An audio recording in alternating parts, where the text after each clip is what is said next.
ஓம் சுவாமியே சரணமையப்பா.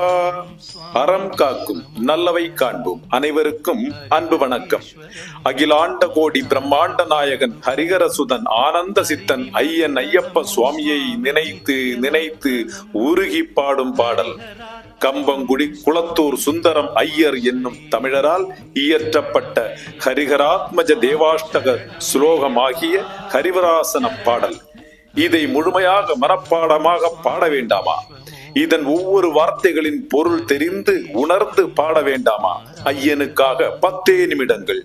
நம் தேவன் ஐயன் ஐயப்பனே நமது ஆக்ஞா சக்கரத்தில் வந்து அமர காட்சி கொடுக்க, நம் உடல் முழுவதும் மெய் சிலிர்க்க மனப்பாடமாக ஹரிவராசன பாடலை பாடும் முயற்சிதான் இது. ஐயனுக்காக 10 நிமிடங்கள். 8 ஸ்லோகங்கள், 32 வரிகள், 64 வார்த்தைகள். தினம்தோறும் ஒரு வரி மட்டுமே. தினசரி 10 நிமிடங்கள் மட்டுமே.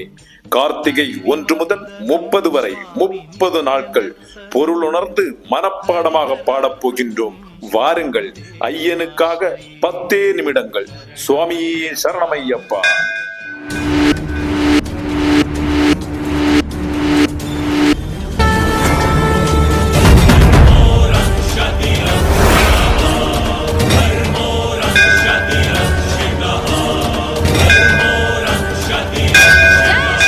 ஓம் சுவாமியே சரணமையப்பா. ஹரிஹராத்மஜ தேவாஷ்டகம் என்று அழைக்கப்படக்கூடிய ஹரிவராசன பாடலை ஒரு நாள் ஒரு வரி வீதம் 10 நிமிடங்கள் செலவிட்டு முழுமையாக அர்த்தத்துடன் மனப்பாடம் செய்ய போகின்றோம். இந்த ஹரிவராத்மஜ தேவாஷ்டகம், அதனுடைய அர்த்தம் பல அன்பர்கள் அவர்களுடைய புரிந்து கொள்ளுதல் தன்மை மற்றும் அவர்களுடைய பாவத்தினுடைய அடிப்படையில அர்த்தங்கள் கூறியிருக்கின்றார்கள். அதற்கு வியாக்கியானங்கள் கூறியிருக்கிறார்கள். அடியேன் பின்பற்றுவது கேரளாவில் பிரசித்தி பெற்ற பூஜ்ய சுவாமி சிதானந்தபுரி மகராஜ் அவர்களுடைய வியாக்கியானத்தையும் அதனுடன் சேர்த்து சுவாமி ஐயப்பனை தொட்டு பூஜை செய்த தந்திரியாக இருந்த உயர்திரு வாசுதேவன்ஜி அவர்களுடைய வியாக்கியானத்தினுடைய அடிப்படையிலும் அதனுடைய அர்த்தம் கூற இருக்கின்றேன். 30 நாட்கள் பயிற்சி முடியும் போது நாம் மனப்பாடமாக ஐயப்ப சுவாமியை நினைத்து உருகி அர்த்தத்துடன் உணர்ந்து பாட முடியும். அதற்குண்டான பயிற்சி தான் இது. இன்று கார்த்திகை 4ஆம் நாள் பயிற்சி. ஹரிஹராத்மஜ தேவாஷ்டகத்தினுடைய இருக்கக்கூடிய முதல் ஸ்லோகத்தினுடைய 4வது வரியை இன்றைக்கு பயிற்சியா நம்ம பார்க்க போறோம். 4வது வரி என்ன?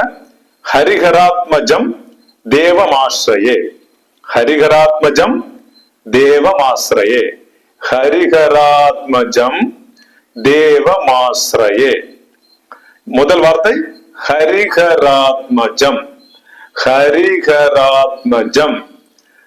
இப்போ நான் 2 வாட்டி சொல்றேன், அப்புறம் சேர்ந்து 10 வாட்டி சொல்லிக்கலாம். சரிங்களா? ஹரிஹராத்மஜம். ஹரிஹராத்மஜம். இப்ப 10 வாட்டி சொல்லிக்கலாம். ஹரிஹராத்மஜம். ஹரிஹராத்மஜம். ஹரிஹராத்மஜம். ஹரிஹராத்மஜம். ஹரிஹராத்மஜம். ஹரிஹராத்மஜம். ஹரிஹராத்மஜம். ஹரிஹராத்மஜம். ஹரிஹராத்மஜம். ஹரிஹராத்மஜம். சரிங்களா? அடுத்த வார்த்தை தேவம் ஆஸ்ரயே. தேவமாஸ்ரயே. தேவமாஸ்ரயே. இப்ப நான் 2 வாட்டி சொல்றேன், அப்புறம் சேர்ந்து 10 வாட்டி சொல்லிக்கலாம். தேவமாஸ்ரயே. தேவமாஸ்ரயே. ஆரம்பிக்கலாம். தேவமாஸ்ரயே. தேவமாஸ்ரயே. தேவமாஸ்ரயே. தேவமாஸ்ரயே. தேவமாஸ்ரயே. தேவமாஸ்ரயே. தேவமாஸ்ரயே. தேவமாஸ்ரயே. தேவமாஸ்ரயே. தேவமாஸ்ரயே. ஹரிஹராத்மஜம் தேவமாஸ்ரயே. ஹரிஹராத்மஜம் தேவமாஸ்ரயே. இப்ப இந்த 2 லைனை சேர்த்து சொல்லிக்கலாமா? நான் 2 வாட்டி சொல்றேன், அப்புறம் கேட்டுட்டு நம்ம 10 வாட்டி சேர்ந்து சொல்லிக்கலாம். ஹரிஹராத்மஜம் தேவமாஸ்ரயே. ஹரிஹராத்மஜம் தேவமாஸ்ரயே. இப்ப சேர்ந்து சொல்லிக்கலாம். ஆரம்பிக்கலாம். ஹரிஹராத்மஜம் தேவமாஸ்ரயே. ஹரிஹராத்மஜம் தேவமாஸ்ரயே ஹரிஹராத்மஜம் தேவமாஸ்ரயே ஹரிஹராத்மஜம் தேவமாஸ்ரயே ஹரிஹராத்மஜம் தேவமாஸ்ரயே ஹரிஹராத்மஜம் தேவமாஸ்ரயே ஹரிஹராத்மஜம் தேவமாஸ்ரயே ஹரிஹராத்மஜம் தேவமாஸ்ரயே ஹரிஹராத்மஜம் தேவமாஸ்ரயே ஹரிஹராத்மஜம் தேவமாஸ்ரயே. இப்போ நம்ம அந்த வரியினுடைய பொருளை பார்த்துக்கலாம். முதல் வார்த்தை என்ன? ஹரிஹராத்மஜம். இந்த ஹரிஹராத்மஜத்தை நம்ம எப்படி பிரிச்சுக்கலாம் அப்படின்னாக்கா, ஹரி கூட்டல் ஹரன் கூட்டல் ஆத்மா கூட்டல் அஜன், இப்படி 4 வார்த்தையா பிரிச்சுக்கலாம். ஹரி அப்படின்னா நம்ம இங்க விஷ்ணு அப்படின்னு எடுத்துக்கணும். ஹரின்னா விஷ்ணு இல்லையா? ஹரன் அப்படின்னா சிவன். நம்ம ஹரன் எல்லாம் சொல்றோம் இல்லையா? ஹரஹர சிவனே, ஹரஹர மகாதேவா, ஹரஹர சம்போ அப்படின்லாம் சொல்றோம் இல்லையா? ஹரன் அப்படின்னா சிவன். ஆத்மா அப்படின்னா நமக்கு தெரியும் இல்லையா? ஆன்மா, தமிழ்ல ஆன்மான்னு சொல்றோம், ஆத்மா. அஜன், அஜன் அப்படின்னா பிறப்பற்றவன். ஹரியும் ஹரனும் இணைந்து ஆன்ம சக்தியால பிறந்தவர், சாதாரணமாக பிறப்படுகள். அதனால்தான் அந்த அஜன்ற வார்த்தை. பிறப்பற்றவன் அப்படின்னாக்க சாதாரணமான பிறவி இல்ல, ஆன்ம சக்தியால உள்ள பிறவி. விஷ்ணு சிவனுடைய ஆன்ம சக்தியால் பிறந்தவரே அப்படின்றதா இதனுடைய அர்த்தம். அடுத்த வார்த்தை தேவமாஸ்ரயே. இதை எப்படி பிரிச்சுக்கலாம்? தேவம் கூட்டல் ஆசிரயே அப்படின்னு பிரிச்சுக்கலாம்.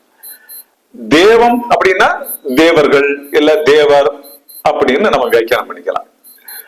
ஆசிரயே அப்படின்னா ஒரு உச்சபட்ச நம்பிக்கை.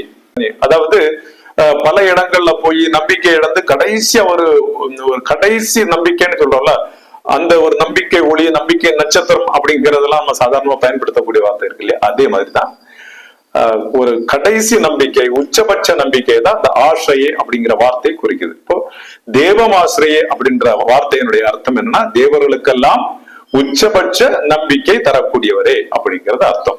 இந்த ஹரிஹராத்மஜம் தேவமாசிரியே அப்படிங்கிற வார்த்தையினுடைய அந்த வரியினுடைய முழு அர்த்தம் என்ன அப்படின்னா, விஷ்ணு சிவனுடைய ஆன்ம சக்தியால் பிறந்த புத்திரரே, தேவர்களுக்கெல்லாம் உயர்ந்த நம்பிக்கை அளிக்கக்கூடியவரே, இல்லைன்னா தேவர்களுடைய உச்சபட்ச நம்பிக்கையாக இருக்கக்கூடியவரே அப்படிங்கிறது தான் அதனுடைய அர்த்தம். இப்போ நாம இந்த வரி முழுவதும் ராகத்தோட கேட்போம், கண்ணை மூடி இருப்போம். 5 வாட்டி நாம அந்த ராகத்தை கேட்டு மனப்பாடம் பண்ணிக்கலாம். ஹரிஹராத்மஜம் தேவமாஸ்ரயே ஹரிஹராத்மஜம் தேவமாஸ்ரயே ஹரிஹராத்மஜம் தேவமாஸ்ரயே ஹரிஹராத்மஜம் தேவமாஸ்ரயே ஹரிஹராத்மஜம் தேவமாஸ்ரயே. நம்ம இந்த 4 நாட்கள், கார்த்திகை 1 முதல் கார்த்திகை 4 தேதி வரையிலான இந்த 4 நாட்கள் பார்த்த அந்த முதல் ஸ்லோகம், 4 வரிகள், 8 வார்த்தைகள், அத பத்மாவதி ராகத்துல 3 முறை நம்ம சேர்ந்தே பாடிக்கலாம். சரிங்களா? கேளுங்க. ஹரிவராசனம் விஸ்வமோகனம் ஹரிதீஸ்வரம் ஆராத்ய பாதுகம் ஹரிவிமர்தனம் நித்யநர்த்தனம் ஹரிஹராத்மஜம் தேவமாஸ்ரயே ஹரிவராசனம் விஸ்வமோகனம் ஹரிதீஸ்வரம் ஆராத்ய பாதுகம் ஹரிவிமர்தனம் நித்யநர்த்தனம் ஹரிஹராத்மஜம் தேவமாஸ்ரயே ஹரிவராசனம் விஸ்வமோகனம் ஹரிதீஸ்வரம் ஆராத்ய பாதுகம் ஹரிவிமர்தனம் ഹരിവിമർദ്ദനം നിത്യമർത്തനം ഹരിഹരാത്മജം ദേവമാശ്രയേ. இப்போது நமக்கு இந்த வரியும் அதனுடைய அர்த்தமும் ராகமும் மனப்பாடம் ஆகியிருக்கும்னு நம்புறேன். அடுத்த வரி நாளைய பயிற்சி வகுப்புல நம்ம பார்க்க முடியும்.